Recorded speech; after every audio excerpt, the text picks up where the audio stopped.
कैकेयी का वह दुर्भाग्यपूर्ण वरदान, 14 वर्ष का वनवास और राम के बिना सूनी अयोध्या। भरत के मन में बस एक ही पीड़ा जल रही थी, मैं कैसे उस सिंहासन पर बैठ जाऊं जो मेरे राम का है।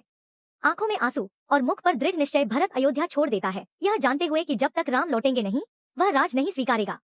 अयोध्या से निकलकर भरत का काफिला आगे बढ़ता है। सूरज की पहली किरणों से पहले ही भरत की पुकार वनों में गूंजने लगती है, राम, भैया राम, आप कहाँ हैं? सामने फैला घना वन, ऊंचे वृक्ष, पक्षियों की चहचहाहट, दूर बहती सरयू और गंगा की धाराएं, हर दृश्य भरत को याद दिलाता है कि इन्हीं रास्तों पर कभी राम, सीता और लक्ष्मण चले थे। यात्रा के दौरान भरत अनेक आश्रमों, गांवों और तपोभूमियों से होकर गुजरता है। कहीं ऋषिमुनि भरत को देखकर विस्मित हो जाते हैं, यह वही भरत है जिसके लिए राम ने सिंहासन छोड़ दिया।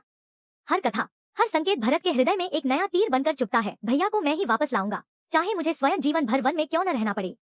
धूल भरी आंधियां और थकान से कांपते कदम पर भरत के मन में एक ही प्रकाश जल रहा है, अब चिर प्रतीक्षित मिलन निकट है। किसी तपस्वी से जब भरत को यह ज्ञात होता है कि राम चित्रकूट के पास निवास कर रहे हैं तो उसकी धड़कनें तेज हो जाती हैं। यही तो वह भूमि है जहां धरती ने राम के चरणों का स्पर्श पाया। भरत की आंखों से आंसू छलक पड़ते हैं, होंठ कांपते हैं और वह प्रार्थना करता है, हे प्रभु, हे वनदेवियों, मुझे बस एक बार मेरे राम के चरणों तक पहुंचा दो। वह बार बार खुद से कहता है, यदि राम वापस न लौटे तो मैं अयोध्या लौटकर क्या करूंगा? कैसा राज, किसका राज, जब राम ही नहीं? मेरे लिए तो अयोध्या वही है जहां राम है। उसके प्रत्येक आंसू में अटल निष्ठा थी, मैं राजा नहीं, केवल राम का सेवक बनकर जीना चाहता हूँ।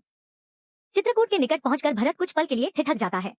दूर सामने साधारण सा कुटी, बाहर फैली हरित भूमि, पेड़ की छाया में रखे साधु के कमंडल, धनुष बाण और मिट्टी से सना वह मार्ग, सब संकेत दे रहे हैं, राम यही है। भरत की सांसें तेज हो जाती है। वह सोचता है, कैसे सामना करूंगा? क्या वे मुझे क्षमा कर पाएंगे? उसकी चाल डगमगा जाती है, पर हृदय में एक ही पुकार है, भैया, भरत आ गया हा।